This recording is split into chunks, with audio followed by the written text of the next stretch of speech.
জিস্যাট-1 এর মতো কি ষড়যন্ত্রের শিকার হয়ে গেল EOS-2 স্যাটেলাইট? পুরো মিশন সফল ছিল, তো কেন ইসরোর সঙ্গে বিচ্ছিন্ন হলো সিগন্যাল? চীনের কোনায় কোনায় নজর রাখা গোয়েন্দা কেন মহাকাশেই হারিয়ে গেল?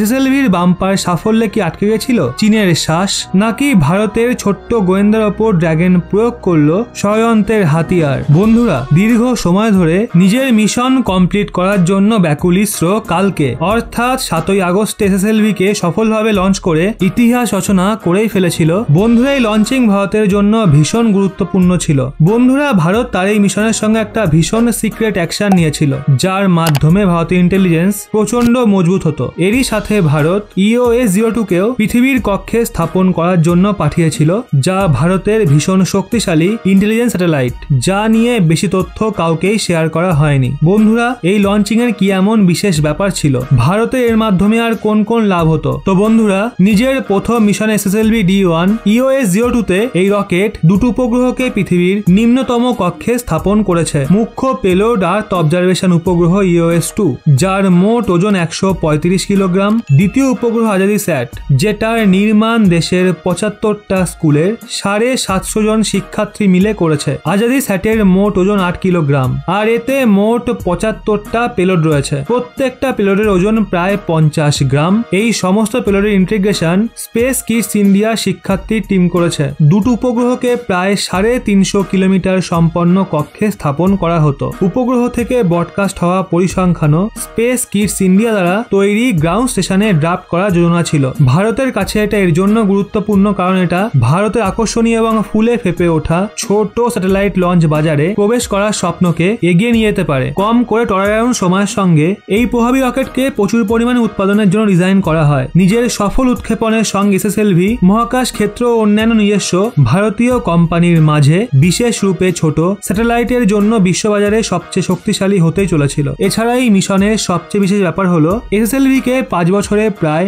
170 কোটি টাকা খরচে ডেভেলপ করা হয়। এর উৎক্ষেপণে মোটামুটি 30 থেকে 35 কোটি টাকায় খরচ হয়েছে, যা PSLV তুলনায় অনেক কম। এখন SSLV 500 কিলোগ্রাম ওজনের উপগ্রহের উৎক্ষেপণের জন্য প্রতি কিলোগ্রাম খুব বেশি লাভে পাওয়া যায়, যা মহাকাশ অন্তররাষ্ট্রীয় বাজারের জন্য ভীষণ গুরুত্বপূর্ণ। কিন্তু পরবর্তী স্টেপে এমন কিছু হয় যার জন্য দেশবাসীরা হতাশ হয়ে যায়। ইসরোর বিরুদ্ধে অনেক বড় ষড়যন্ত্রের সংকেত পাওয়া যাচ্ছে। দেশ এই নিয়ে চিন্তা করতে থাকে, কিন্তু ইন্ডিয়ান স্পেস রিসার্চ অর্গানাইজেশন নিজের ইচ্ছাশক্তিকে হারায়নি, আর ইসরো চিফ করে দিয়েছেন বড় ঘোষণা। বন্ধুরা, প্রশ্ন এটা ওঠে, ইসরোর এই মিশন শেষ মুহূর্তে গিয়ে কি এমন ষড়যন্ত্রের মুখে পড়ে? ইসরোর বিরুদ্ধে কে বিছাচ্ছে জাল? ইসরোর তরফ থেকে এই মিশনের ব্যাপারে কি বলা হয়? বন্ধুরা, আমরা আপনাদের আগে যা কিছু বলতে চলেছি এগুলো শুনে আপনাদের চোখ বড় বড় হয়ে যাবে। এক্সপার্টরা করছেন বড় ষড়যন্ত্রের আন্দাজ। বন্ধুরা, ইসরো এই মিশন শেষ সময়ে ঠিক ওইভাবে অসফল হয়ে যায় যেমনটা চন্দ্রযান 2 এর ক্ষেত্রে হয়েছিল। শেষ সময়ে ঠিক ওইভাবে রকেটের সঙ্গে যোগাযোগ বিচ্ছিন্ন হয়। ইসরো টুইটার হ্যান্ডেলে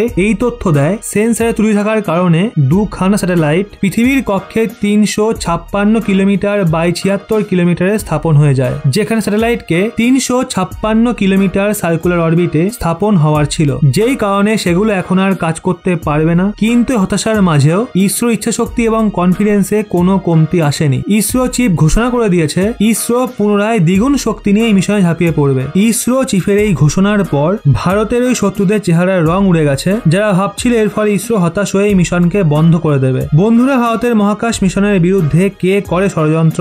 ভারতের এই মিশনের জন্য কে পড়ে সবচেয়ে বেশি অস্বস্তিতে? বিশ্ব জুড়ে স্পেস মিশন কেন হচ্ছে ফেল? আমেরিকার স্পেস এজেন্সির সঙ্গেও কে করেছিল এমন কার্যকলাপ? তো বন্ধুরা, বর্তমানে বিশ্বে স্পেসের শক্তি প্রচন্ড গুরুত্বপূর্ণ, যা দেশের সুরক্ষা সহ অসংখ্য ক্ষেত্রে ভীষণ গুরুত্বপূর্ণ ভূমিকা পালন করে। বিশ্বের বড় বড় বিজ্ঞানীরা ভিন্ন ভিন্ন প্ল্যানেটে ভিন্ন ভিন্ন মিশন চালাচ্ছে, স্পেসে সবার থেকে এগিয়ে যাওয়ার চেষ্টায় মনোনিবেশ করেছে। চীন পৃথিবী ছেড়ে এবার স্পেসেও দাদাগিরি দেখানোর চেষ্টা করছে। ওরা চাঁদে দখলদারি মজবুত করতে চাইছে। চীন নিজের সাইবার টিমকে অনেক মজবুত করে রেখেছে, আর তারা সাইবার অ্যাটাক করে বিশ্বের অন্যান্য দেশগুলোকে বিরক্ত করছে।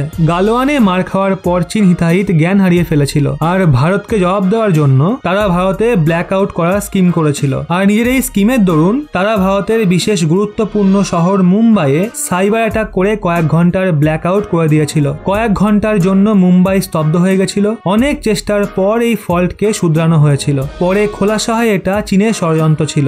যুদ্ধে সোজা মার খাওয়ার পর চীন ভারতের ওপর পেছন থেকে হামলা করতে চেয়েছিল। চীন এই বিষয়টার জন্য তৈরি ছিল। যদি ভারত গালওয়ানে প্রেসার ক্রিয়েট করে তো তারা পুরো দেশে ব্ল্যাক আউট করে সেটার বদলা নেবে। এটা প্রকাশিত হওয়ার পর গোটা দেশ অবাক হয়ে যায়। এইভাবে চীন বারবার আমেরিকায় সাইবার অ্যাটাক করে আমেরিকার ঘুম উড়িয়ে দেয়। তারা নাসার অসংখ্য মিশনকে সাইবার অ্যাটাক করে বরবাদ করেছে, যার জন্য সুপার পাওয়ার চীনের বিরুদ্ধে প্রচন্ড রেগে গেছে। তারা ড্র্যাগনকে সাহায্য করার সুযোগ খুঁজছে। বন্ধুরা, ইসরোর এই মিশন ভারতে শক্তি বাড়াচ্ছিল। এর জন্যই হয়তো জ্বলে পুড়ে ওঠা চীন ভারতের বিরুদ্ধেও ষড়যন্ত্র করতে পারে। এটাকে কোনোভাবেই এড়িয়ে যাওয়া যায় না। ভারতের মুন মিশনেও সাইবার হামলা সন্দেহ হয়েছিল, আর একবার পুনরায় এমনটাই হয়েছে। এক্ষেত্রে ভারতের মজবুত হওয়াটা অত্যন্ত জরুরি। এই সেক্টরে ভারতকে খুবই দ্রুত পাওয়ারফুল হয়ে ওঠা উচিত, নইলে দেশের ডেটা লিক হলে ভারতকে বিশাল বড় বিপদের মুখে পড়তে হবে। তো বন্ধুরা, এই নিয়ে আপনাদের কি মতামত নিচে কমেন্টে অবশ্যই জানান।